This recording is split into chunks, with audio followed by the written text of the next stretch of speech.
The chandelier above Claire Wentworth shimmered like a constellation of trapped stars, each crystal fragment reflecting the opulence that defined her life. The Grand Manhattan Ballroom was a world unto itself, soaring ceilings, gilded columns, and an endless sea of designer gowns and tailored tuxedos. Yet as Claire stood near the edge of the room, a delicate flute of champagne balanced between her fingers, she couldn't shake the sensation of being utterly alone. The gala was her father's creation, a glittering showcase of power and influence that had become an annual fixture in New York's social calendar. Harold Wentworth prided himself on two things: his business empire, Wentworth Technologies, and the legacy he believed Claire was destined to inherit. Tonight's event was no different, a seamless blend of charity and networking designed to project the perfect image of the Wentworth dynasty. "Smile, Claire." Her father's voice echoed in her memory, a mantra he'd repeated countless times over the years. A Wentworth never shows cracks in the facade. She forced her lips into a polite curve as a passing couple greeted her, their enthusiasm genuine but detached. They moved on quickly, leaving Claire to retreat into the safety of her thoughts. The room buzzed with conversations about mergers, acquisitions, and exclusive vacation homes, none of which held her interest. She envied their ease, their ability to navigate this world without feeling like a fraud. For all its grandeur, the life Claire had inherited felt like a prison. Every step she took, every word she spoke, was carefully scrutinized by her father, the board of Wentworth Technologies, and the unforgiving eyes of the media. At 32, she was the youngest CEO in the company's history, but the title came with strings, a puppet whose movements were dictated by Harold's unyielding vision. It wasn't that she lacked ambition. Claire had plenty. But the crushing weight of expectations had stolen the joy from her achievements, leaving her yearning for something more, something real. "Claire, darling, you're hiding again." The familiar voice pulled her from her thoughts, and she turned to see Emma, her childhood best friend, striding toward her. Emma, with her auburn hair and no-nonsense demeanor, was one of the few people who could see through the polished exterior Claire worked so hard to maintain. "I'm not hiding," Claire replied with a faint smile, though she knew the lie wouldn't hold. Emma arched an eyebrow, her expression skeptical. "Really? Because it looks to me like you're ready to make a break for the nearest exit." Claire sighed and took a sip of her champagne. "Maybe I am. It's the same crowd, the same shallow conversations. Sometimes I wonder what the point of all this is." "The point is to make your father look good," Emma said bluntly, her voice laced with both sympathy and frustration, "and to remind everyone here that Wentworth Technologies is untouchable." Claire flinched at the truth in her friend's words. "It's exhausting, Emma. I spend every day making decisions I don't believe in, building a legacy that doesn't feel like mine. And for what? To make my father proud?" Emma placed a hand on her arm, her touch grounding. "You don't owe him your happiness, Claire. You're allowed to want more. Want more." The words hung in the air like a forbidden temptation. Claire wasn't sure she even knew what more looked like. She had everything: wealth, power, prestige, and yet none of it filled the hollow ache inside her. Before she could respond, a shift in the atmosphere drew her attention. The crowd near the entrance parted slightly, and a man stepped into the room. He was tall, with dark hair and an air of effortless confidence that made him impossible to ignore. Claire didn't recognize him, which was unusual. The gala rarely attracted outsiders. "Who's that?" Emma asked, following her gaze. "No idea," Claire murmured. But as the man moved closer, weaving through the clusters of socialites and executives with an ease that suggested he didn't care what anyone thought of him, something about him piqued her curiosity. Their eyes met briefly, and he smiled, a small, knowing curve of his lips that seemed to see right through her polished veneer. Claire looked away, her heart skipping a beat despite herself. "Interesting," Emma said, her tone amused. "Looks like someone just entered the lion's den." Claire shook her head, trying to dismiss the strange pull she felt. "He's probably just another tech billionaire looking for attention." "Maybe," Emma said, her voice light. "Or maybe he's not." The conversation shifted as another guest approached, pulling Claire into a discussion about market trends and international expansion. But her thoughts kept straying back to the man with the easy smile and unshakable presence. Ethan's smile faded slightly, replaced by a look of quiet intensity. "And what did you tell her?" Claire hesitated, the vulnerability of the moment catching her off guard. "I told her I don't know yet." Ethan nodded, his gaze steady. "Fair enough. But Claire, this isn't just about me. It's about you deciding what kind of life you want, and whether you're willing to fight for it." His words hit her like a truth she hadn't been ready to face. For so long, her life had been defined by other people's expectations. Her father's, her family's, the board's. But now, for the first time, she was beginning to see a different path. One where she made the rules. Before she could respond, Ethan leaned back, a playful glint returning to his eyes. "So, what's your next move?" Claire sighed, stirring the coffee in front of her. "I don't know yet, but I do know that I'm done letting my father dictate every part of my life. I need to take control of the company, my future, everything." Ethan smiled, his admiration evident. "That sounds like a plan." "And what about you?" Claire asked, tilting her head. "What's next for Ethan Moore?" Ethan shrugged, his easy demeanor masking a deeper sincerity. "I'm just here to support you. Whatever you decide, I'll back you." The simplicity of his answer moved her in a way she hadn't expected. It wasn't grand or dramatic, but it was exactly what she needed to hear.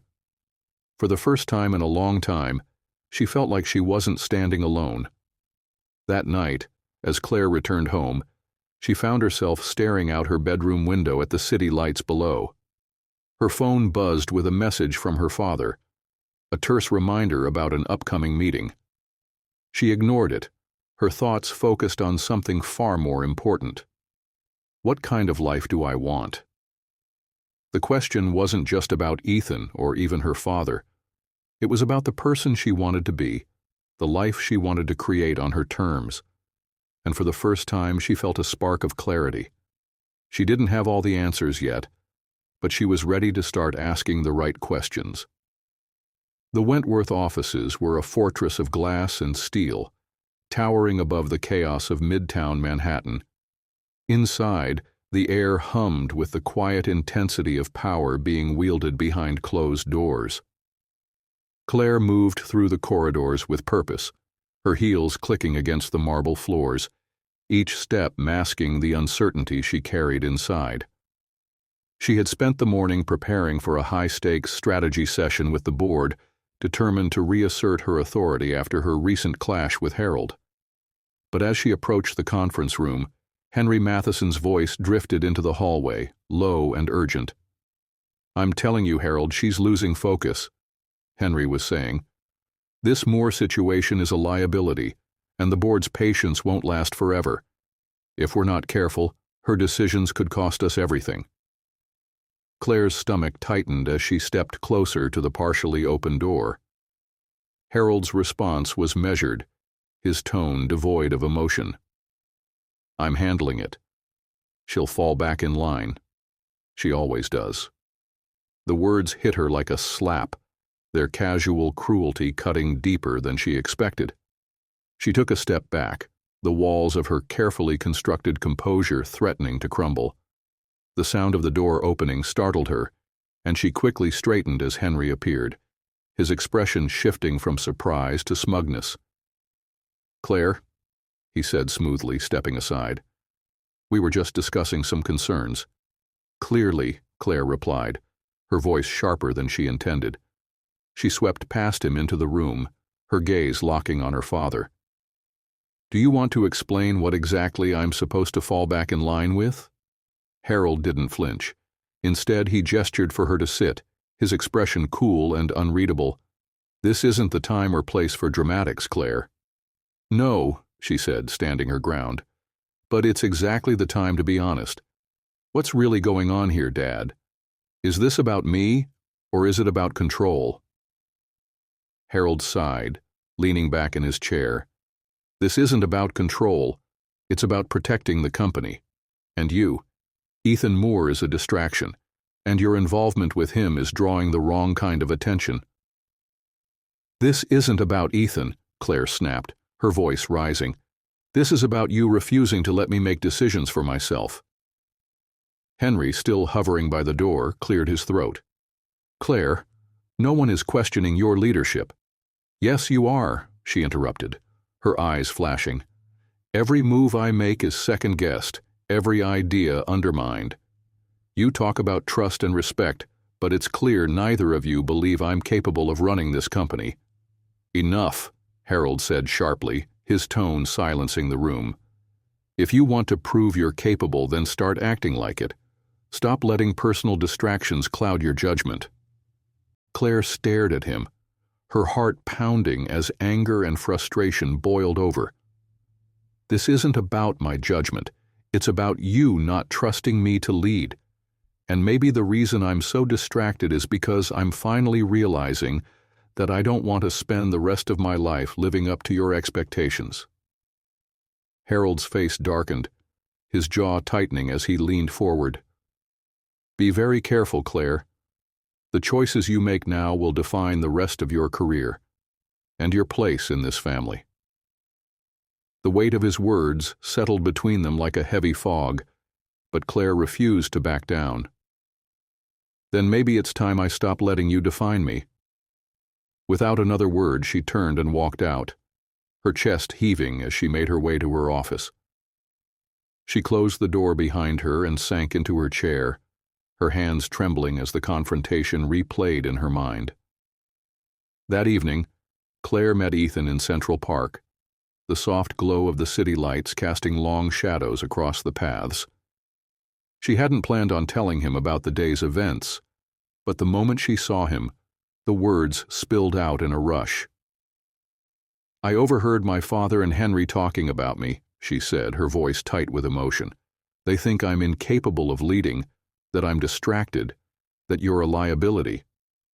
Ethan listened silently, his expression calm but serious. When she finished, he stepped closer, his voice steady. Do you believe them? No, Claire said firmly, though the flicker of doubt in her voice betrayed her. But I'm so tired of fighting to prove myself. I'm tired of feeling like I'm never enough. Ethan reached for her hand, his grip warm and reassuring. You are enough, Claire, and you don't have to prove it to them. You only need to prove it to yourself. She looked up at him, her eyes searching his. I don't know how to do that. Every decision I've ever made has been tied to my father's approval. I don't even know who I am without his influence. You'll figure it out, Ethan said gently. But you can't do it while you're still living under his shadow. Claire exhaled slowly, her chest loosening as the truth of his words settled over her. She knew he was right, knew that the only way to reclaim her life was to step away from the expectations that had defined it for so long. But the thought of leaving everything she'd built, everything her family had built, felt like standing on the edge of a cliff. Ethan, she said softly, her voice wavering. What if I fail? He smiled, his eyes warm. Then you get back up and try again. But you won't be alone. The promise in his words was as steady as the hand holding hers, and for the first time, Claire felt a glimmer of hope that she could forge her own path, even if it meant leaving everything she thought she knew behind. The first rays of morning sunlight streamed through Claire's apartment windows, painting the modern interior in shades of soft gold. Despite the tranquil setting, Claire's mind was anything but calm. The confrontation with her father at the gala still loomed large, his sharp words echoing in her thoughts. Yet for the first time, the weight of his disapproval didn't crush her. If anything, it fueled her resolve. She wasn't walking away from a fight. She was stepping into one, prepared to define herself on her terms. She spent the morning pacing, the coffee in her mug long gone cold. The plan forming in her mind was risky, a gamble that could either liberate her or solidify her father's grip on her life. But Claire knew she couldn't go on like this, constantly at odds with a man who refused to see her as anything but an extension of his own ambition. Her phone buzzed on the kitchen counter, and Ethan's name lit up the screen. She answered without hesitation. "Morning." His voice greeted her, warm and steady. "How are you holding up?" Claire smiled faintly, his presence, even through the phone, a calming force. "Better than I expected. I think I know what I have to do." "I'm listening." Claire exhaled, her fingers tightening around the edge of the counter. "I'm going to call a press conference. I'm going to make it clear that I'm taking full control of Wentworth Technologies. No more letting my father pull the strings from behind the scenes. If the board or the public have doubts, I'll face them head on." There was a brief silence on the other end before Ethan spoke. "That's a bold move, Claire. Are you ready for the fallout?" "No," she admitted. "But I'm ready to stop hiding. If this is going to work, I need to show the world who I am, and who I'm not." Ethan's voice softened. "I'm proud of you, and I'll be right there, whatever happens." His words settled over her like a balm, and Claire felt a flicker of hope. She wasn't doing this alone.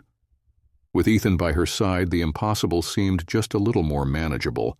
The press conference was scheduled for the following afternoon, held at Wentworth Technologies headquarters. By the time Claire arrived, the sleek lobby was buzzing with reporters, their cameras and microphones poised for her arrival. The board members, including her father, had been informed just hours earlier, a deliberate decision to prevent interference.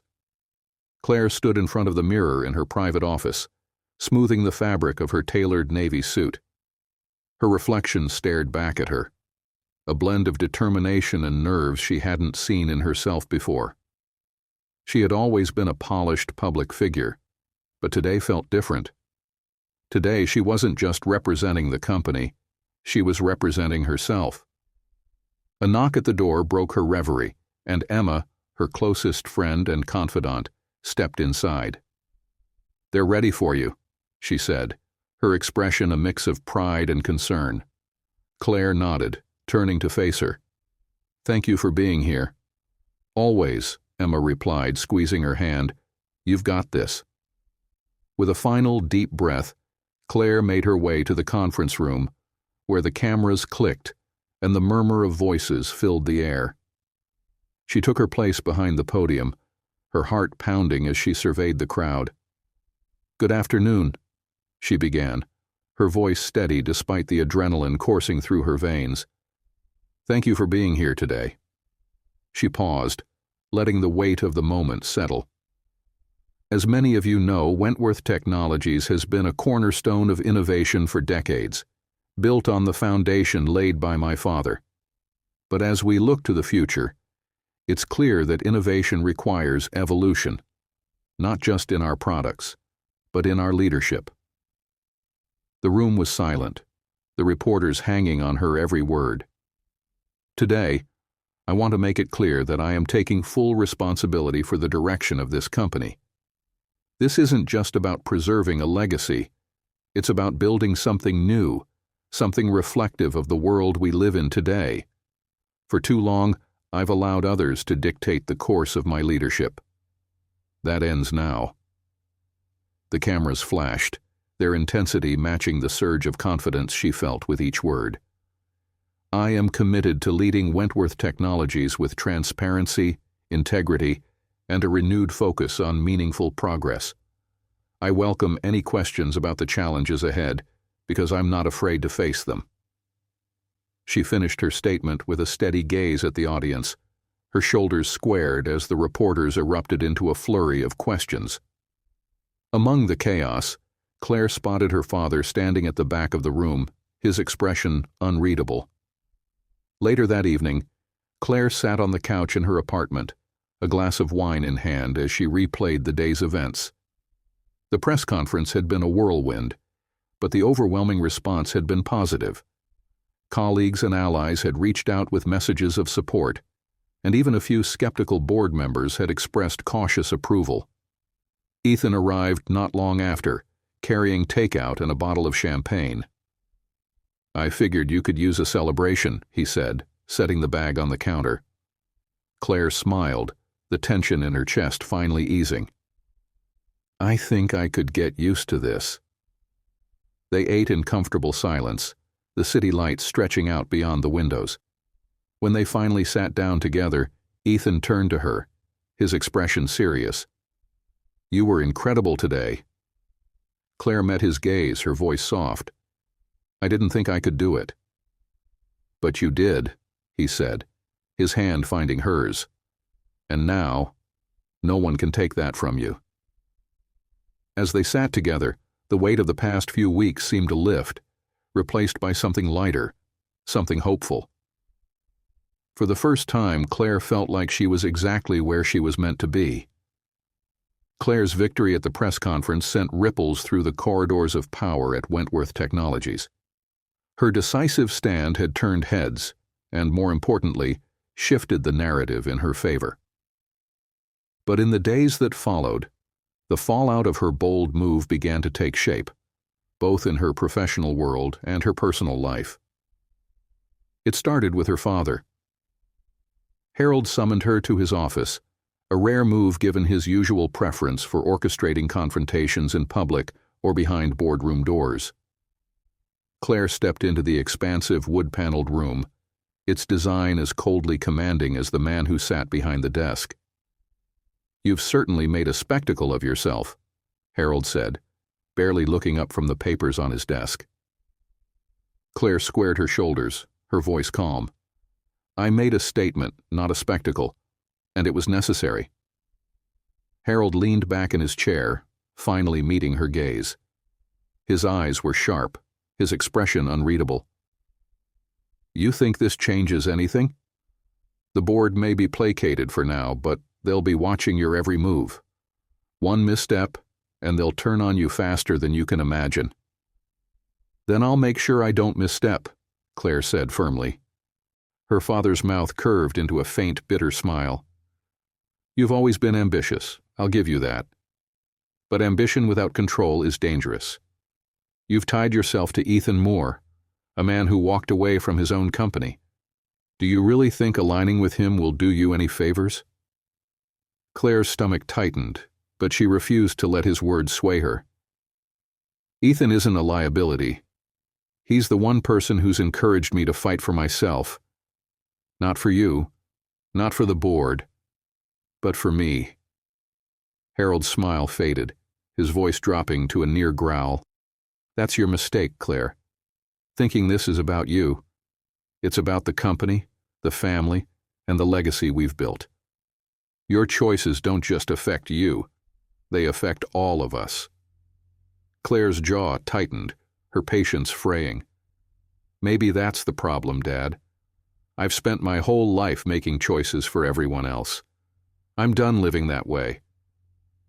The room fell silent, the tension between them crackling like static. Harold's expression hardened, but for the first time Claire saw something else in his eyes, a flicker of uncertainty, perhaps even regret. "Do what you think you must," he said finally, his voice cold. "But don't expect me to clean up your mess when it all falls apart." Claire left his office with her head held high, but the encounter left a knot in her chest. No matter how strong she felt in the moment, her father's words still lingered, sowing seeds of doubt she couldn't entirely shake. That evening she met Ethan at a quiet jazz lounge downtown, the soothing melodies a welcome contrast to the day's turmoil. He greeted her with a warm smile, his presence grounding her in a way nothing else could. "Rough day?" he asked as they settled into a booth near the back. "Something like that," Claire replied, her voice weary. "My father made it clear he still thinks I'm destined to fail." Ethan's gaze softened, and he reached across the table, his hand covering hers. "He's wrong." Claire smiled faintly, but the weight of her father's words still clung to her. "What if he's not? What if I'm in over my head? The board's still skeptical, and my father has spent decades building a reputation I'll never live up to." "Claire." Ethan's voice was steady, his eyes locking onto hers. "You don't have to live up to anyone's reputation. You've already proven you're capable. You don't need his approval to keep going." Her chest tightened, a mix of gratitude and fear swelling within her. "It's just exhausting," she admitted. "Constantly fighting to prove myself, not just to him, but to everyone. And now I've dragged you into it." Ethan's expression turned serious, his voice quiet but firm. "You didn't drag me into anything. I'm here because I want to be. Because I believe in you, even when you doubt yourself." The sincerity in his words cut through her defenses, and for a moment, the noise in her mind quieted. She leaned back in her seat, the music washing over her as she let herself relax. "Thank you," she said softly, "for being here, for everything." Ethan smiled, his hand still resting over hers. "Always." The next morning, Claire woke to a flurry of emails and messages. Most were congratulatory, colleagues and investors praising her bold leadership. But one message stood out, its subject line sending a jolt of unease through her. "Urgent. Allegations against Ethan Moore." Her heart pounded as she opened the email, her eyes scanning the attached article. A prominent business journal had published a piece questioning Ethan's past decisions, including his abrupt departure from Moore Vision. The article implied financial mismanagement and even hinted at possible misconduct, allegations that were as vague as they were damning. Claire's hands trembled as she read through the piece, the doubts her father had planted now roaring to life. Was this the fallout he'd warned her about? And if so, could she weather it? Her phone buzzed, Ethan's name flashing on the screen. She answered, her voice tight. "Did you see it?" "I did," he said, his tone calm despite the tension she could feel through the line. "It's not true, Claire. I left Moore Vision because I wanted something different, not because of any wrongdoing." "I believe you," she said quickly, "but this is going to complicate things. The board will use this against me. I know it." "Then let's face it together," Ethan said firmly. "We'll get through this, Claire. I promise." As she ended the call, Claire's resolve hardened. She didn't know what the days ahead would bring, but she knew one thing. She wasn't going to let her father or anyone else dictate her choices anymore. If she was going to fight for her future, she would do it on her terms, and with Ethan by her side. Claire paced the length of her office, her heels clicking against the polished floor as the weight of the situation pressed down on her.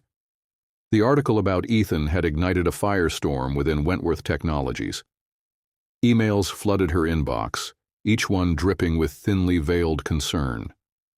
Board members called for an emergency meeting, eager to address the potential reputational risk tied to her connection with him. Her father's voice rang in her ears from their latest phone call. "Step away from him, Claire," Harold had demanded, his tone as cold as steel. "This is exactly the distraction I warned you about. Cut your losses before it's too late." But Claire wasn't ready to do that. Not with Ethan, not when he'd been the one person who believed in her when she didn't believe in herself. Still, the accusations in the article loomed large, threatening to erode everything she had worked for. She needed answers, and she needed them now. That evening she met Ethan at his apartment, the tension between them palpable. He greeted her with his usual warmth, but she couldn't return the smile. her thoughts too clouded by the questions she couldn't ignore. "We need to talk," she said, stepping past him and into the living room. The sleek, minimalist space that had once felt so inviting now felt too small, too confining. Ethan closed the door behind her, his expression serious. "I figured we would. What's on your mind?" Claire turned to face him, her arms crossed tightly over her chest. "That article, it's everywhere. The board is in a frenzy, and my father is practically salivating at the idea of using it against me. I need to know the truth, Ethan. Is there any part of it that's real?" Ethan sighed, running a hand through his hair as he sank onto the edge of the couch. "It's not as black and white as they're making it seem, Claire. Yes, I left More Vision abruptly, and yes, there was some backlash. But it wasn't about mismanagement or misconduct. It was about integrity." "Integrity?" she echoed, her brow furrowing. He nodded, his voice steady. "The board wanted to pursue a merger with a company that didn't align with the values I'd built More Vision on. They were willing to cut corners, make deals that would have compromised everything I stood for. When I pushed back, they turned on me. Rather than drag the company through a public fight, I stepped down and walked away." Claire's arms loosened as she listened, the pieces of the story clicking into place. But doubt still lingered. "Why didn't you say any of this before? Why let them spin their own version of the story?" "Because I thought it wouldn't matter," Ethan said, his gaze meeting hers.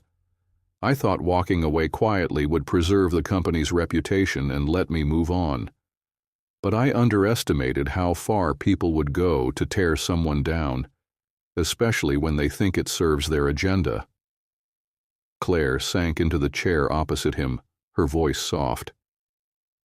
"And now they're using it to tear us both down." Ethan leaned forward, his elbows resting on his knees. "I won't let that happen, Claire. I'll talk to anyone you need me to. I'll clear my name and protect you in the process." She looked at him, the sincerity in his voice tugging at something deep inside her. "This isn't just about me, Ethan. It's about us. If I stand by you, I risk everything I've built. But if I walk away—" Her voice trailed off, the weight of the choice hanging in the air. "You'll lose something more important," Ethan finished quietly. "I know this isn't easy, Claire, and I won't blame you if you decide I'm not worth the risk. But I need you to know something. I believe in you. Whether we face this together or not, you're stronger than your father, the board, or anyone else gives you credit for." Her chest tightened, his words cutting through the noise of her fears. She thought of her father's disapproval, the board's scrutiny, the headlines that would surely follow. But she also thought of Ethan, of the quiet strength he'd given her, the way he saw her not as Harold Wentworth's daughter, but as Claire, a woman with her own dreams and ambitions. She reached for his hand, her grip firm. "We'll face it together," she said, her voice steady. "But we need a plan. The board won't back down, and neither will my father. If we're going to survive this, we have to be ready." Ethan's lips curved into a faint smile, his relief palpable. "I can work with that." The following day, Claire called a meeting with the board, determined to confront the issue head-on. She stood at the head of the long conference table, her presence commanding despite the tension in the room. "Let's address the elephant in the room," she began, her voice calm but firm. "The recent allegations against Ethan Moore have raised concerns, and I understand why. But let me be clear. I will not make decisions about my personal or professional relationships based on rumors and speculation." One of the board members, an older man with a skeptical expression, leaned forward. "And if those rumors damage the company's reputation, how do you intend to mitigate that risk?" Claire met his gaze without flinching. "By focusing on the facts, not the headlines. Ethan Moore has been a leader in innovation and philanthropy for years. His record speaks for itself, and I trust his integrity. If anyone questions that, they're welcome to speak to him directly." The room buzzed with murmurs, but Claire held her ground, her confidence unwavering. Wentworth Technologies has thrived because we take bold risks and stand by our values. I won't compromise those values now, not for the sake of convenience or public opinion. The tension in the room shifted, the skepticism beginning to give way to cautious respect. As the meeting ended, Claire knew the battle wasn't over, but she had taken a crucial step forward.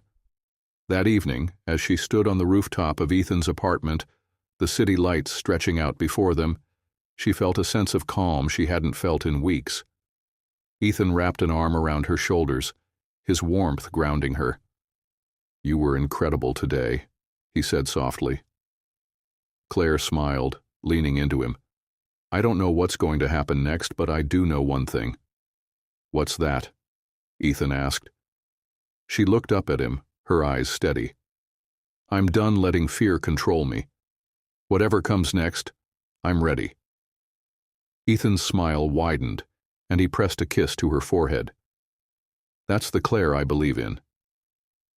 As they stood together, the future stretched out before them, uncertain but filled with possibility. For the first time, Claire felt like she was finally in control of her own story. The city was shrouded in a gray drizzle as Claire stepped out of her car and into the lobby of Wentworth Technologies. The rain mirrored her mood, uncertain yet resolute, each step forward carrying a mix of clarity and apprehension. She'd called this emergency meeting herself, her name the only signature on the agenda sent to the board. This wasn't about Harold's influence, nor was it a performance crafted for anyone's approval. This was about her, and she wasn't backing down. The meeting room was already half full when she entered. The board members' conversations hushed as they noticed her arrival, their gazes a mix of curiosity and skepticism. At the far end of the table sat Harold, his expression as sharp and unreadable as ever. His silence was louder than any of their whispered conversations. Claire took her seat at the head of the table, a position she knew many of them believed still belonged to her father. She placed her hands on the cool surface, steadying herself before addressing the room. "Good morning," she began, her voice even. "I called this meeting because it's time to address the concerns surrounding my leadership and this company's future." The room remained quiet, the tension palpable. Claire continued, her tone gaining strength. "In the last few weeks, I've been forced to confront what it means to lead. I've had to answer tough questions, not just from all of you, but from myself. And what I've realized is that leading this company can't be about preserving the past. It has to be about building a future that reflects our values." Her eyes swept the table, meeting each board member's gaze. "I've heard the whispers. I know some of you question my judgment. You doubt my ability to make decisions independently of my father's legacy. And maybe you're wondering if my personal relationships undermine my professionalism. I'm here to tell you that I won't apologize for being human." A murmur rippled through the room, but Claire pressed on. "Ethan Moore has been a target in the media, but the truth is, his guidance has been invaluable. He's pushed me to think critically about what I want for this company, and for myself. If that makes him a liability in your eyes, then so be it. But I stand by him, just as I stand by my vision for this company." The words settled over the room like a challenge. Claire braced herself for the backlash, her heart pounding as Harold leaned forward, his hands clasped on the table. "You've made your stance clear," he said, his voice low and measured. "But words are easy, Claire. Convincing this board to trust you will require more than a speech." Claire straightened, meeting his steely gaze with one of her own. "Trust is earned, I know that, and I'm ready to earn it. But let's not pretend this is about trust, Dad. It's about control. You've spent years pulling the strings from behind the scenes, and now that I'm cutting them, you're afraid of what happens next." The room fell into a heavy silence, the unspoken tension finally laid bare. For a moment, Harold said nothing, his expression betraying nothing but a flicker of something Claire couldn't quite place. Was it frustration? Regret? One of the board members, a middle-aged woman named Patricia, broke the silence. "Claire," she said, her voice cautious but kind, "you've made some bold choices recently, but boldness isn't always the same as strategy. What's your plan moving forward?" Claire exhaled, grateful for the shift in tone. "My plan is simple: transparency, innovation, and accountability. Wentworth Technologies has spent too long resting on its laurels. It's time to expand into markets that reflect the future, not just maintain the status quo. That means investments in renewable energy tech, AI-driven medical advancements, and smart infrastructure." She paused, letting her words sink in. "This isn't just about profits. It's about purpose. If we focus on innovation with integrity, we'll not only grow, but we'll lead." The board exchanged glances, the weight of her words settling over them. Claire knew she wasn't going to win them all over at once, but for the first time, she felt a flicker of possibility. Later that afternoon, Claire returned to her office, exhaustion settling in as the adrenaline of the meeting wore off. She leaned back in her chair, staring out at the rain-speckled city beyond the windows. Despite the tension, she felt lighter than she had in weeks. A knock at the door pulled her from her thoughts. Ethan stepped in, his presence filling the room with an ease that still surprised her. "How'd it go?" he asked, crossing the room to stand by her desk. "It was intense," Claire admitted, a small smile tugging at her lips. "But I think they're starting to see me differently." "They'd be fools not to," Ethan said, his voice warm. "You were incredible." Claire stood, stepping around the desk to face him. "I couldn't have done it without you, you know." Ethan shook his head, his expression serious. "You've always had this in you, Claire. I just reminded you of what you were capable of." She reached for his hand, her fingers threading through his. "Still, it means everything to have you by my side." He smiled, leaning down to press a soft kiss to her forehead. "Always." As they stood together, the rain began to let up, the gray clouds giving way to streaks of sunlight. For the first time in weeks, Claire felt a sense of clarity, a quiet confidence that, no matter what came next, she could face it. She wasn't just Harold Wentworth's daughter anymore. She was Claire, and she was finally writing her own story. The Wentworth Technologies Annual Summit was Claire's first major initiative since she had declared her independence from her father's shadow. The event, hosted in a sleek conference hall overlooking Manhattan, was her opportunity to prove that her leadership wasn't just an extension of Harold Wentworth's legacy, it was her own. The crowd was a mix of investors, employees, media, and innovators from around the globe. Claire stood backstage, listening to the hum of conversation as the room filled. A small smile played on her lips as she glanced at the program in her hands, a tangible reflection of the vision she had fought so hard to champion. She was no longer afraid. The past few weeks had been grueling. The board had scrutinized her every move. Harold's disapproval had remained palpable, and the media had continued to question her relationship with Ethan. But through it all, Claire had grown stronger. She had learned that leadership wasn't about perfection or appeasement. It was about integrity, resilience, and the courage to stay true to oneself. Ethan appeared beside her, dressed sharply in a tailored suit. His calm presence grounded her as it always did. "You ready?" he asked, his voice low. Claire turned to him, her smile soft but confident. "I've never been more ready." He reached for her hand, giving it a gentle squeeze. "Then go out there and show them who you are." As the announcer introduced her, Claire stepped onto the stage, the bright lights momentarily blinding her. The applause that greeted her was warm but cautious. Some were still waiting to see if she could live up to her bold promises. She let the moment settle before beginning.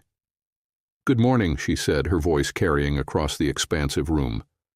"Thank you for being here today." She paused, scanning the faces of the audience. This company has always been about innovation and ambition.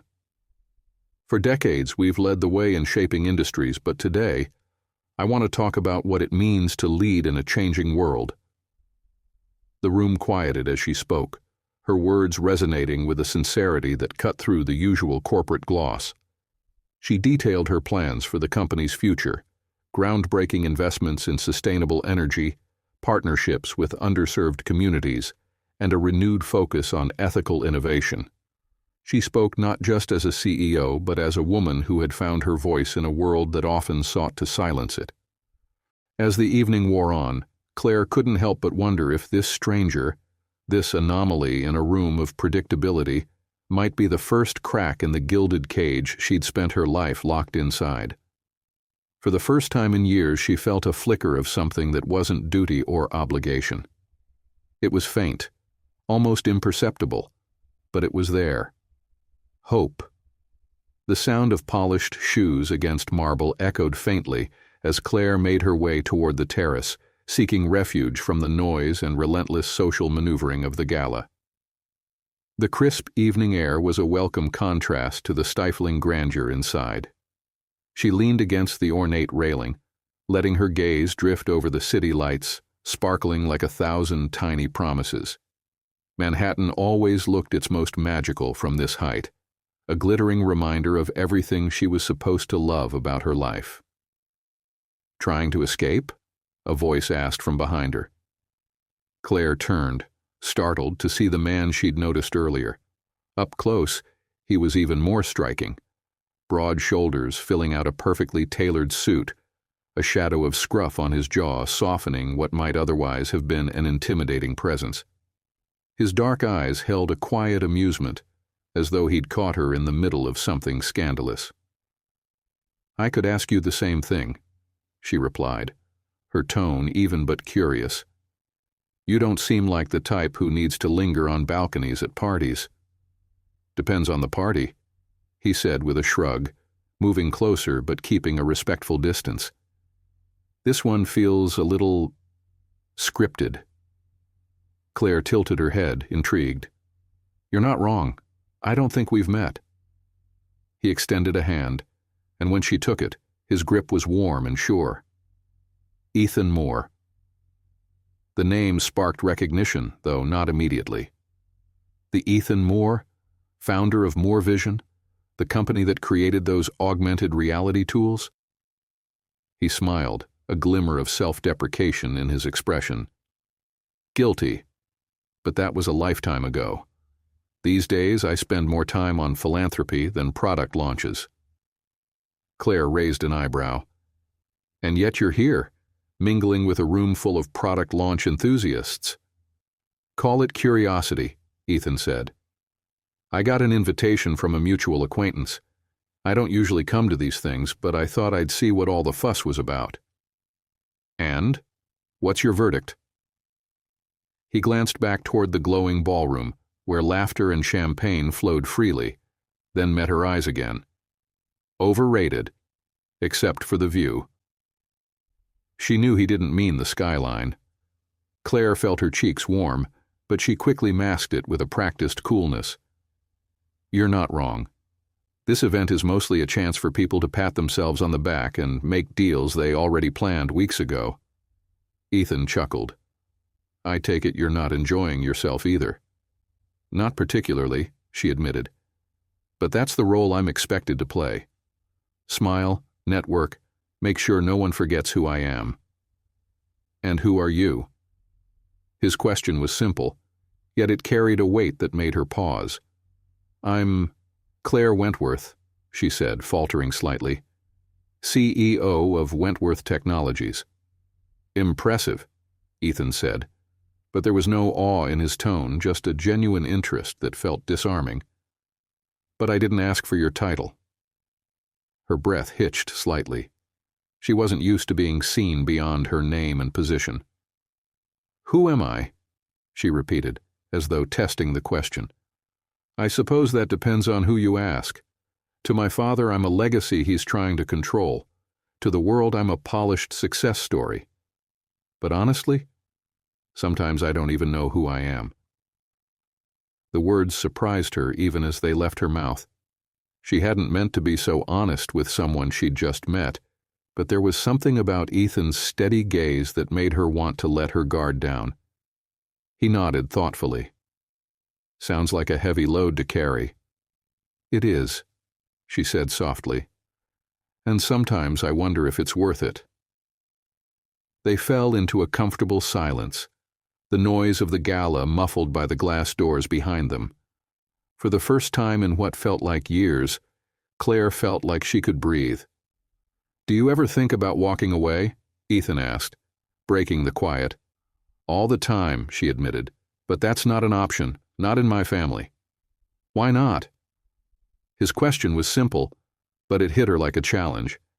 She turned to face him fully, the cool breeze brushing her bare shoulders. Because my father built everything. He expects me to carry it forward, to prove I'm worthy of the name. Walking away would feel like failure.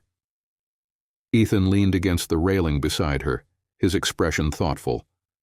Or it could be the bravest thing you ever do. When she finished, the room erupted into applause, genuine, thunderous applause that reverberated through the hall. Claire allowed herself a moment to take it all in, her chest swelling with pride and relief. After the summit, Claire lingered in the quiet of the nearly empty conference hall.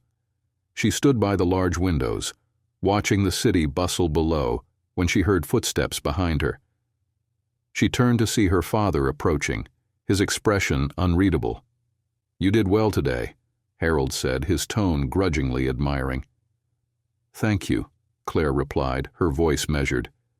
He stepped closer, his hands clasped behind his back. You've surprised me, Claire. I didn't think you had it in you to push this far.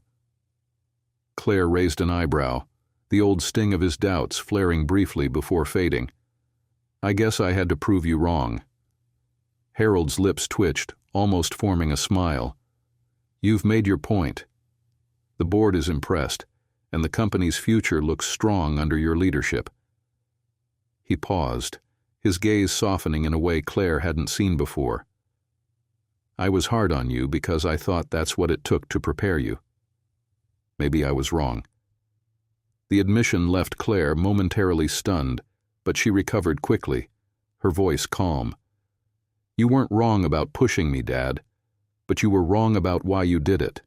I didn't need to be shaped into someone else's vision. I needed the freedom to become myself. Harold nodded slowly, as if absorbing her words for the first time. Maybe you're right. It wasn't a full reconciliation, but it was a start. As he turned to leave, Claire felt a weight lift, a sense that she had finally stepped out of his shadow for good. That evening, Claire and Ethan celebrated on the rooftop of his apartment, the skyline stretching out before them.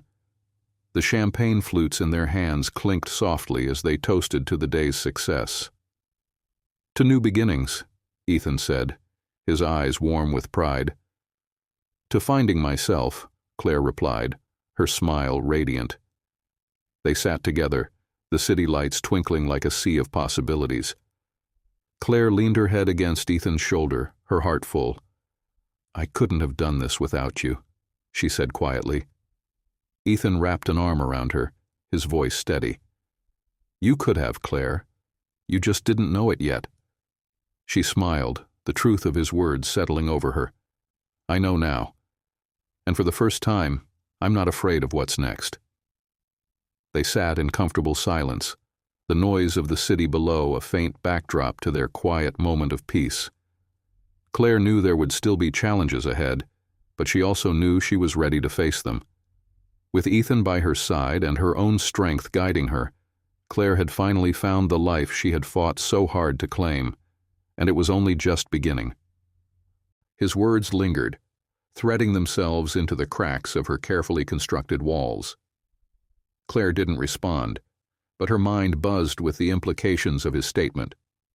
Bravery wasn't something she associated with herself. She had spent so long following the path laid out for her that she'd forgotten what it meant to choose her own. "Claire," a sharp voice interrupted from the doorway. She turned to see her father, his imposing figure framed by the ballroom's golden light. Harold's expression was tight, his displeasure palpable even from a distance. "Your presence is needed inside," he said, his tone leaving no room for argument. Ethan straightened, his relaxed demeanor unshaken by Harold's obvious disapproval. "Looks like duty calls." Claire hesitated, caught between the familiar pull of obligation and the strange magnetic pull of this man who saw her differently than anyone else ever had. "I should go," she said finally, her voice quiet. Ethan nodded but didn't move. "It was nice to meet you, Claire. I hope you find what you're looking for." His words followed her as she walked back into the ballroom, her father's stern presence a reminder of everything she was expected to be. But as she stepped back into the noise and light, she couldn't shake the feeling that, for the first time in a long time, someone had seen her. Not the CEO, not the heiress, but the woman she barely recognized herself.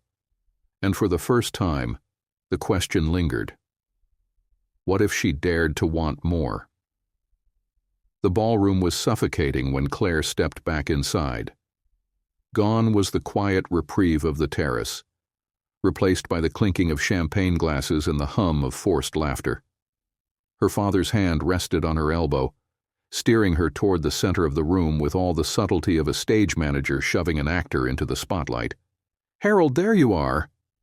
A gray-haired man with an air of self-importance approached them, his grin wide as he clasped Claire's father by the shoulder. "And this must be your daughter. Claire, isn't it?" Claire forced a polite smile, the kind she had perfected over years of galas just like this one. "Yes, it's nice to meet you," she said, extending a hand. The man barely glanced at her as he took her hand briefly, his attention already back on Harold. "You must be proud, Harold. Your girl's making waves. CEO at her age. Unheard of." "Oh, she's done well," Harold said, his tone dismissive despite the compliment. "But there's always room for improvement." Claire's jaw tightened, but she said nothing. These barbs were familiar, sharp enough to sting but not enough to leave visible scars. Her father's subtle jabs were his way of reminding her who held the reins. The conversation shifted, and Claire's gaze wandered, scanning the room as though searching for an escape route.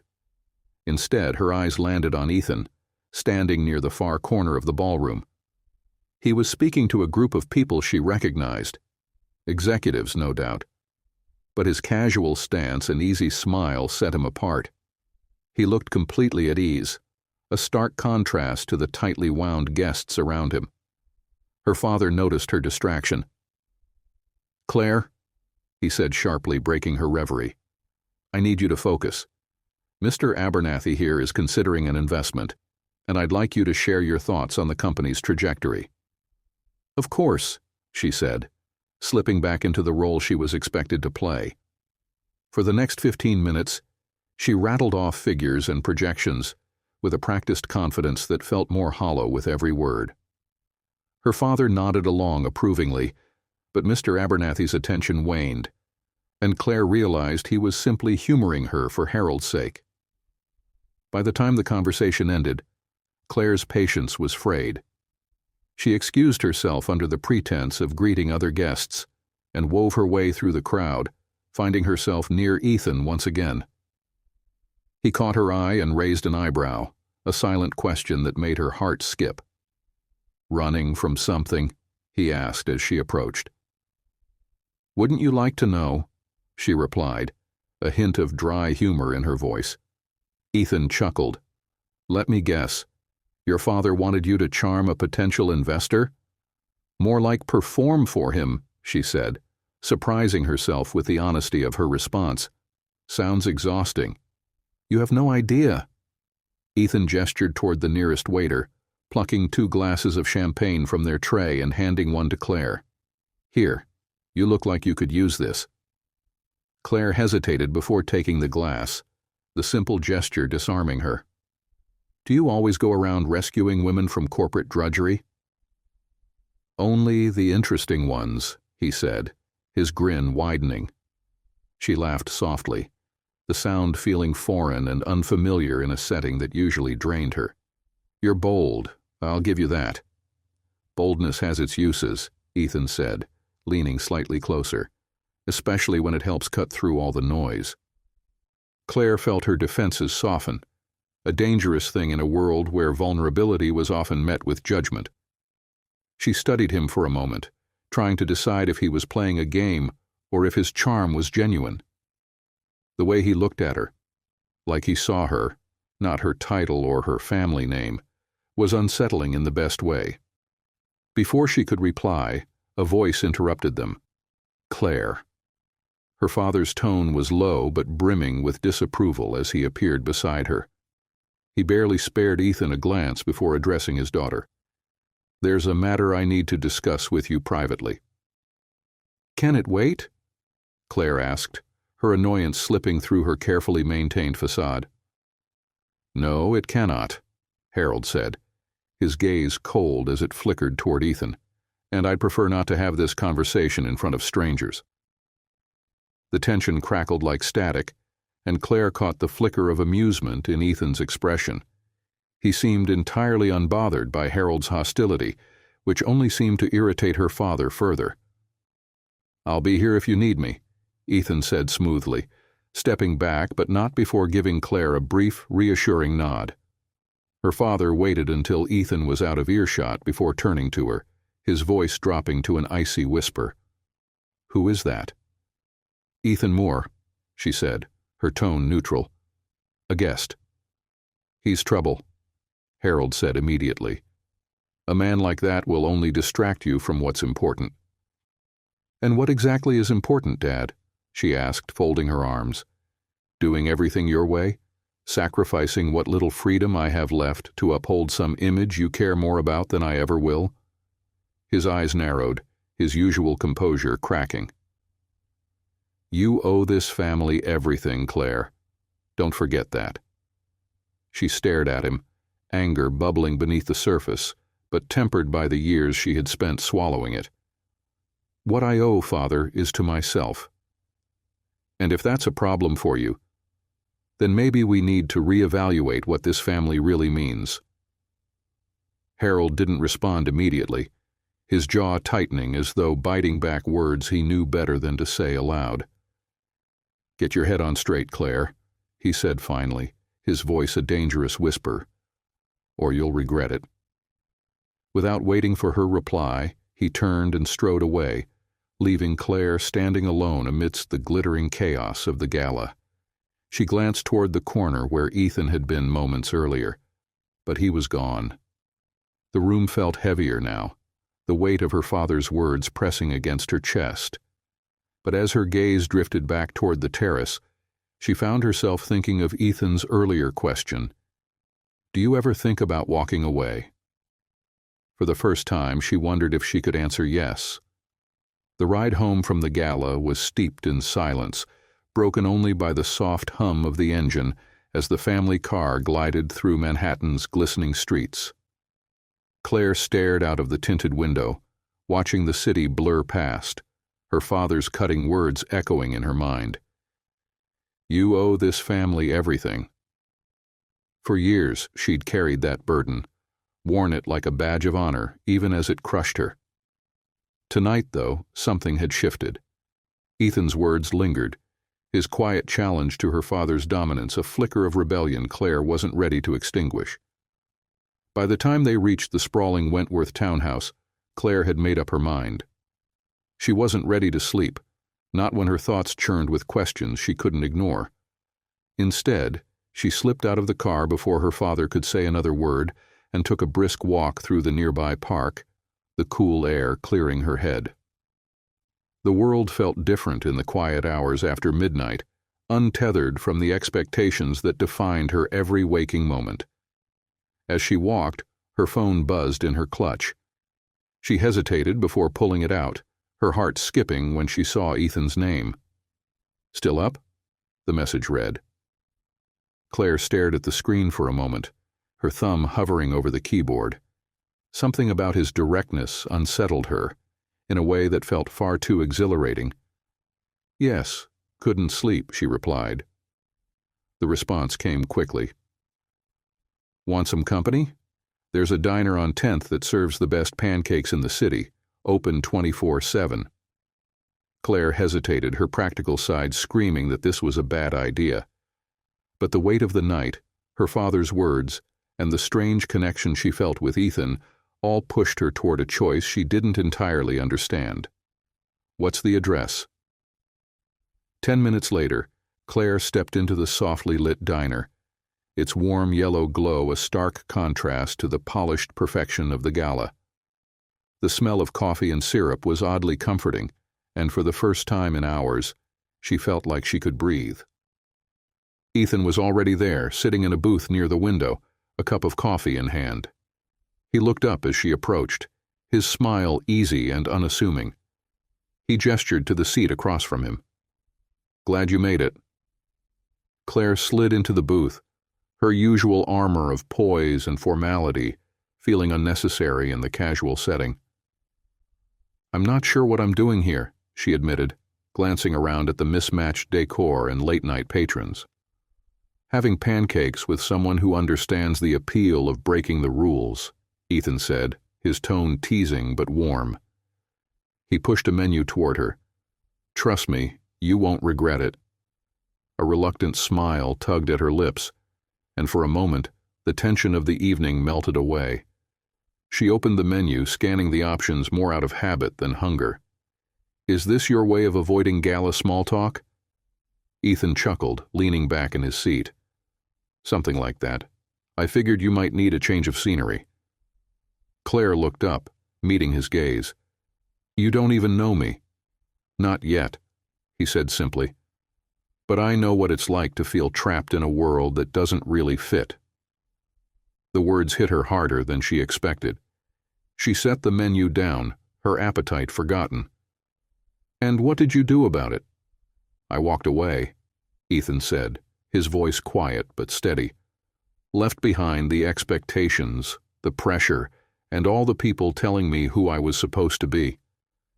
"And that was enough?" she asked, her tone tinged with skepticism. "It wasn't easy," he admitted. "But it was worth it. And for what it's worth, I don't think you've figured out what you want yet." Claire's jaw tightened, a flicker of defensiveness sparking in her chest. "You're awfully sure of yourself for someone who just met me." "Maybe," Ethan said with a shrug. "But I've been where you are, Claire, and I can see it in your eyes. You're tired of pretending." The honesty in his words unnerved her, but it also struck a chord she couldn't ignore. She looked away, her gaze falling on the streaks of rain sliding down the window. "It's not that simple," she said softly. "There's too much at stake." "For who?" Ethan asked, leaning forward slightly. "For your father? For the company? Or for you?" Claire didn't have an answer. Or rather, she didn't want to admit the answer she already knew. She'd spent so much of her life living for others, her father, her family, the expectations of a world that never asked if she wanted to be part of it. And now, here was this man, this stranger, pushing her to question everything she thought she had to accept. Before she could respond, the waitress arrived, balancing 2 plates of golden pancakes smothered in butter and syrup. Ethan grinned, the seriousness of the moment dissolving as he slid 1 plate toward her. "Eat first. Soul-searching can wait." Claire laughed softly, a genuine sound that surprised even her. She picked up her fork, the warmth of the diner and Ethan's easy demeanor chipping away at the weight she'd carried all night. As they ate, the conversation shifted to lighter topics, his favorite places in the city, her love of design and architecture, their shared disdain for pretense.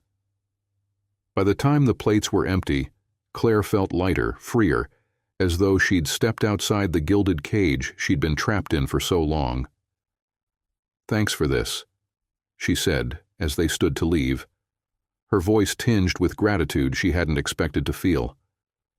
"I didn't realize how much I needed it." Ethan smiled, holding the door open for her. "Anytime." As they stepped out into the rain-slicked streets, Claire felt a flicker of something unfamiliar. Hope. For the first time in years, she wondered if there might be a way to live on her terms, to find a life that was hers and hers alone. And for the first time, she didn't feel so alone in that hope. The glow of the diner lingered in Claire's mind long after she returned to the imposing silence of the Wentworth townhouse. She moved quietly through the sprawling halls, her heels clicking softly against the marble floors. In the muted light, the house felt even larger, its grandeur cold and empty. Every room seemed to echo with her father's unspoken expectations, reminders of a life she was beginning to question. The next morning, Claire stood by the floor-to-ceiling window of her office, staring out at the city below. The buzz of Manhattan usually energized her, but today it only reminded her of the weight she carried. Ethan's words from the night before echoed in her mind. "You're tired of pretending." She clenched her coffee cup, the warmth grounding her as she prepared for the day ahead. There was no room for doubt now, not with the quarterly board meeting just hours away. Her father would be there, of course, ready to dissect her every word, looking for any sign of weakness. By the time the meeting began, Claire had steeled herself, slipping into the polished persona she'd perfected over the years. The boardroom was a testament to the Wentworth empire, sleek, modern, and intimidating. Harold sat at the head of the table, his presence commanding as ever, while the other board members waited with measured patience for the meeting to start. Claire began her presentation, laying out the company's latest developments and future strategies. She spoke with confidence, her voice steady, but her father's expression remained impassive, his sharp gaze scrutinizing every detail. When she finished, Harold leaned back in his chair, steepling his fingers. "A solid report, Claire," he said, his tone devoid of warmth. "But I couldn't help noticing that some of your projections are optimistic." Claire bristled, but kept her expression neutral. "Our analysis shows that these projections are achievable if we implement the proposed strategies." "And what if they're not?" Harold countered, his voice sharp. "What's your contingency plan?" "Optimism doesn't protect our shareholders, Claire." "Results do."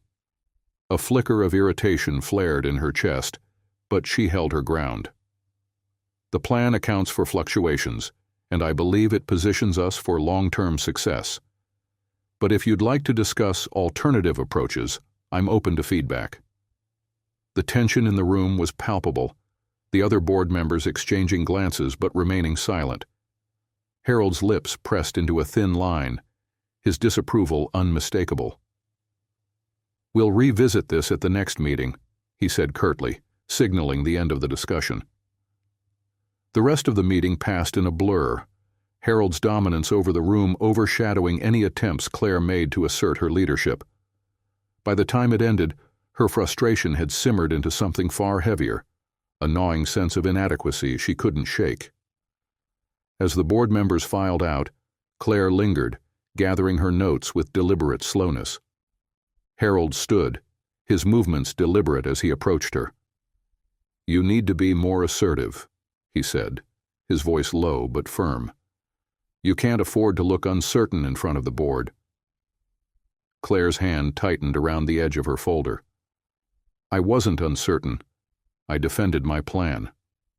"You defended it," Harold said, his tone laced with condescension. "But you didn't own it.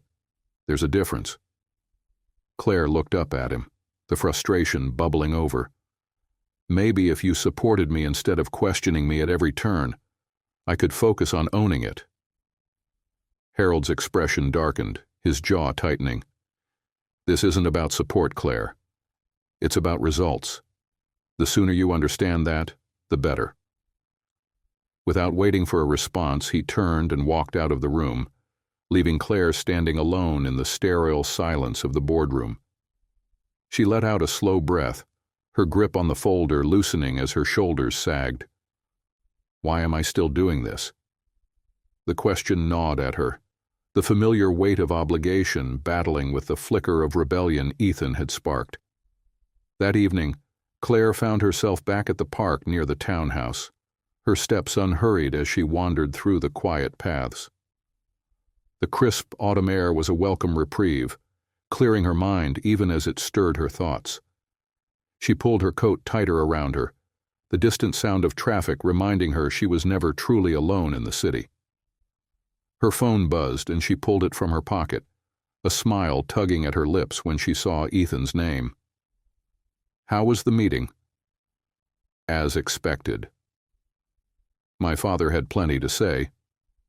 She hesitated, then added, It's hard to fight for something you're not sure you want anymore.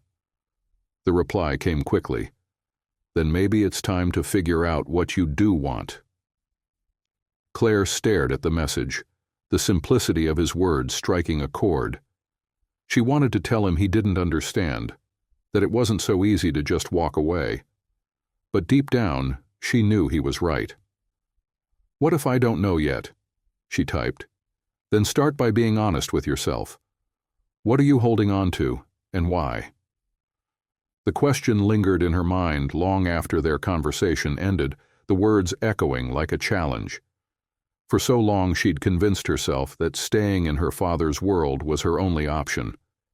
But now, as she walked through the city streets, the idea of letting go no longer felt impossible. It felt like a choice she might finally be ready to make.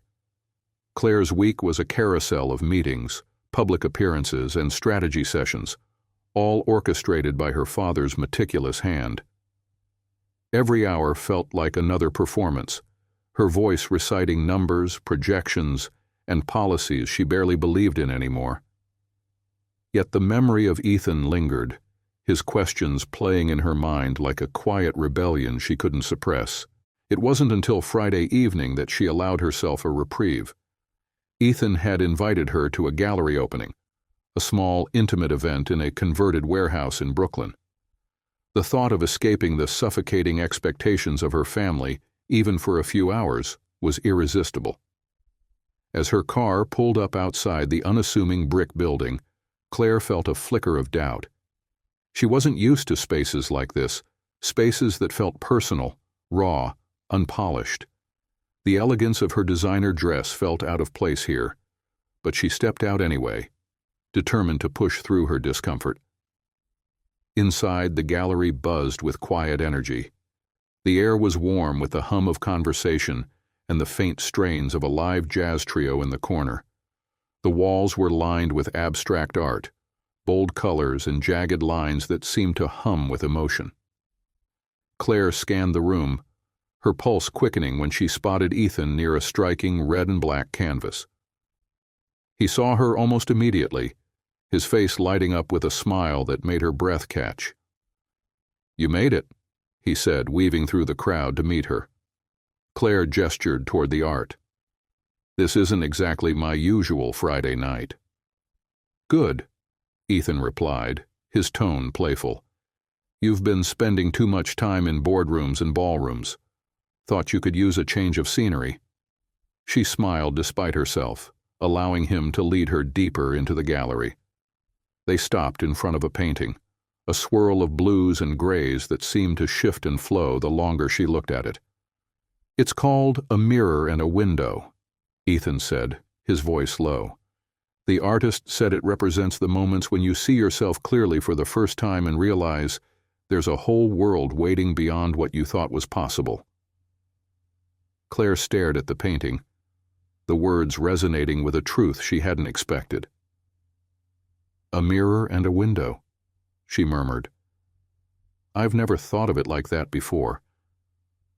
"It's a strange feeling, isn't it?" Ethan said, his gaze steady. "Realizing you don't have to stay in the life you've built for yourself, that you can break away." She turned to him, her expression softening. "You make it sound so simple." "It's not," he admitted. "But it's worth it." The moment stretched between them, the din of the gallery fading into the background. Claire felt the pull of his words, the quiet certainty in his voice. For the first time, she allowed herself to imagine a life untethered from her father's shadow, a life that was hers. Before she could respond, a familiar voice shattered the moment. "Claire? What are you doing here?" She turned, her heart sinking as she recognized Henry Matheson, a senior executive at Wentworth Technologies and her father's most trusted ally. His eyes darted between her and Ethan, his disapproval evident.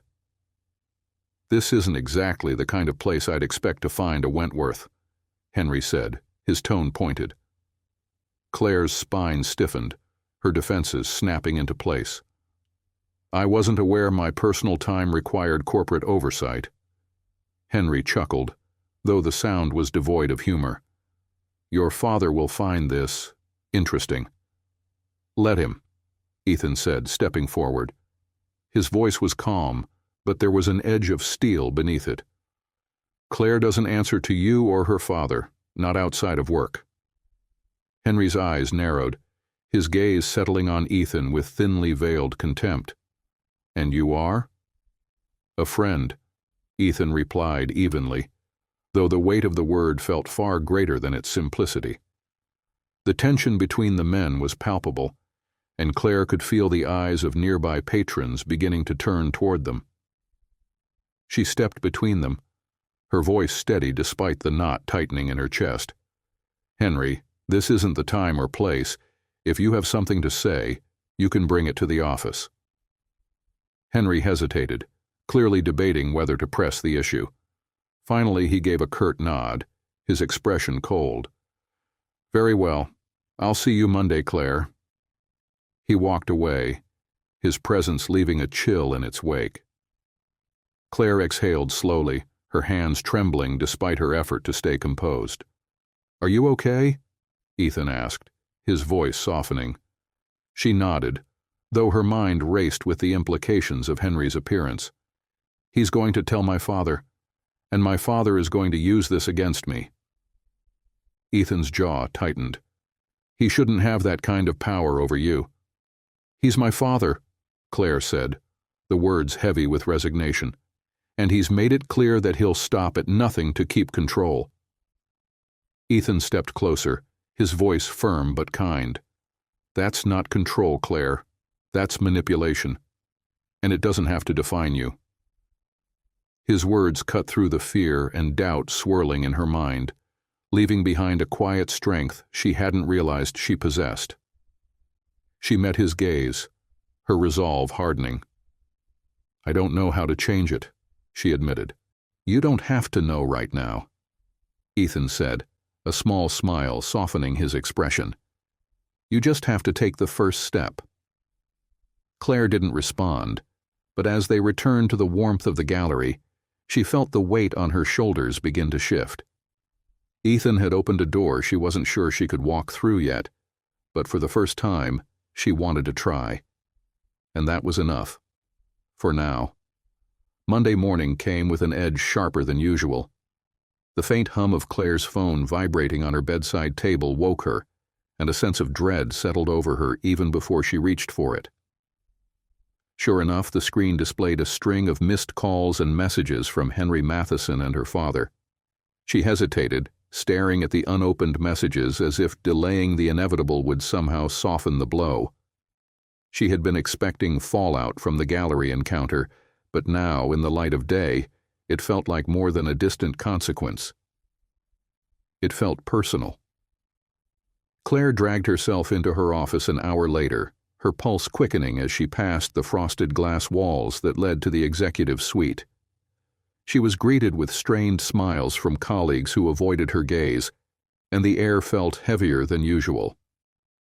When she entered the conference room, Harold was already seated at the head of the table, his hands clasped and his expression unreadable. Henry sat to his right, smug satisfaction radiating from his every pore. Claire's steps faltered for a fraction of a second before she squared her shoulders and took her seat. "Good morning," she said evenly, her voice betraying none of the unease roiling inside her. Harold's gaze flicked to her, cold and assessing. "We need to talk." The room fell silent as the tension solidified into something nearly tangible. Harold leaned forward, his tone measured but cutting. "I hear you've been socializing in some rather questionable circles." Claire's stomach twisted, though she refused to let her father see the effect his words had on her. "I wasn't aware attending a gallery opening was considered questionable." "Don't play coy with me, Claire," Harold said sharply. "Henry saw you with Ethan Moore. That man has no place near this family, let alone this company." Her jaw tightened, but she forced herself to respond calmly. "Ethan isn't part of the company. He's a friend, and my personal life isn't a matter for this boardroom. Your personal life becomes my concern when it jeopardizes everything I've built," Harold snapped, his voice rising. "Do you have any idea what a man like Moore represents? He's reckless. He walked away from his company when things got tough, and now he's distracting you from your responsibilities." "Ethan didn't distract me from anything," Claire shot back, her composure beginning to crack. "What I do outside of work doesn't affect my ability to lead." "You're mistaken if you think the world separates the two," Harold said, his tone icy. "Perception is everything, and right now, your judgment is under scrutiny." Henry, who had remained quiet until now, seized the moment to pile on. "Claire, I'm sure you understand why this is concerning. Your leadership is crucial to maintaining confidence in Wentworth Technologies. Any appearance of instability or poor associations could be damaging." Claire's fingers gripped the edge of the table, her frustration bubbling over. "Is that what this is about? Appearance? Maintaining the illusion of control, no matter the cost? It's about doing what's best for the company, and for this family," Harold said firmly. Her laugh was bitter, a sharp sound that cut through the tension. "You mean doing what's best for you? You don't care about my judgment. You care about whether I'm an extension of you, someone you can manipulate to keep your empire intact." "Watch your tone," Harold warned, his voice low and dangerous. "No," Claire said, her voice steady despite the storm raging in her chest. "I'm done letting you dictate every aspect of my life. You've spent years treating me like a pawn, not a person. But I won't keep sacrificing my happiness to meet your expectations." The room fell into stunned silence. Even Henry seemed caught off guard by the force of her words. Harold's face darkened, his eyes narrowing as he stared her down. "Do you think this is a game, Claire?" he said finally, his tone deceptively calm. "You think you can throw tantrums and make demands without consequences?" Claire stood, her hands trembling but her resolve unwavering. "This isn't a tantrum. This is me drawing a line." She grabbed her notes and turned to leave, the weight of her father's gaze burning into her back. But as she stepped out of the conference room, a strange sense of relief washed over her. For the first time she had spoken her truth, and no amount of disapproval could take that away. That evening, Claire met Ethan at a small rooftop bar overlooking the city. The skyline stretched endlessly before them, the glow of the setting sun painting the glass towers in hues of gold and pink. "You look like you've been through a war," Ethan said, handing her a glass of wine. "In a way I have," she replied, sinking into the chair beside him. "My father isn't happy about us." Ethan's brow furrowed, his expression concerned but not surprised. "What did he say?" "That you're reckless, that you'll ruin me, that I'm jeopardizing the family legacy." Claire took a sip of her wine, the bitterness in her tone softening as she added, "I told him I don't care." Ethan leaned forward, his voice quiet but firm. "And do you?" She hesitated, the question cutting through her defenses. "I care about doing what's right, for me. For the first time, I'm not letting him dictate what that looks like." Ethan smiled, his eyes warm with admiration. "That sounds like progress." "It feels terrifying," Claire admitted, her voice barely above a whisper. He reached for her hand, his touch steadying her in a way she hadn't expected. Sometimes the best things are. The city stretched out before them, vast and unyielding, but for the first time, Claire didn't feel small in its shadow. She felt seen, supported, and for the first time, free. The next few days were a blur of strained meetings and terse phone calls. Claire felt the ripple effect of her defiance reverberating through every corner of her life. Harold's anger had simmered into something colder, sharper. He didn't yell or argue. He simply withdrew, an act of calculated disapproval designed to remind her of his power. The silence, heavy and deliberate, only fueled her growing determination. Her resolve was tested that Thursday evening when she arrived home to find an unexpected visitor waiting in the sitting room. "Victoria," Claire said, surprised to see her older sister perched on one of the antique armchairs, a glass of white wine in hand. Victoria rarely visited the townhouse unless it was for a family function, or to deliver one of her father's carefully crafted messages. "Claire." Victoria rose gracefully, her presence as polished and immaculate as ever. She approached her younger sister with a smile that didn't quite reach her eyes. "We need to talk." Claire sighed, setting her bag down and shrugging out of her coat. "If you're here to play mediator for Dad, I'm not interested." Victoria's expression didn't falter, but her voice softened slightly. "I'm here as your sister, not his messenger." Claire arched a skeptical brow but gestured for her to sit. She settled onto the couch opposite Victoria, bracing herself for what was sure to be another lecture thinly disguised as advice. "I heard about the board meeting," Victoria began, her tone carefully measured. "And about this." Ethan Moore Claire stiffened. "Let me guess. You think he's a distraction too?" Victoria tilted her head, studying her sister with a faint smile. "Honestly, I think he's exactly what you've needed for a long time." The words caught Claire off guard, her defenses momentarily lowering. "What?" Victoria sipped her wine, her composure never wavering. "I don't agree with the way Dad's handled things, Claire. You and I have always had different roles in this family, but even I can see how much pressure he's put on you. Maybe this Ethan guy isn't the problem. Maybe he's just showing you what it looks like to stand up for yourself." Claire blinked, taken aback by the unexpected admission. "You really think that?" Victoria leaned forward, her voice dropping slightly. "I do. But you need to ask yourself something. Is Ethan just a convenient escape, or is he someone worth fighting for? Because if you're going to defy Dad, and let's be honest, you've already crossed that line, you need to be sure it's for the right reasons." The question lingered long after Victoria left, her words echoing in Claire's mind as she paced her bedroom later that night. Was Ethan a fleeting rebellion, or was there something deeper between them? She didn't have an answer yet, but she knew one thing. He was the first person who had made her believe she could be more than her father's shadow. The next evening, Claire met Ethan at a small cafe tucked away in the West Village. The space was warm and inviting, its soft lighting and mismatched furniture a stark contrast to the sleek sterility of her usual haunts. Ethan was already there when she arrived, his easy smile lighting up when he saw her. "You look like you've had a week," he said as she slid into the seat across from him. "That's an understatement," Claire replied, her tone laced with exhaustion. "My father's still furious, and now my sister's weighing in.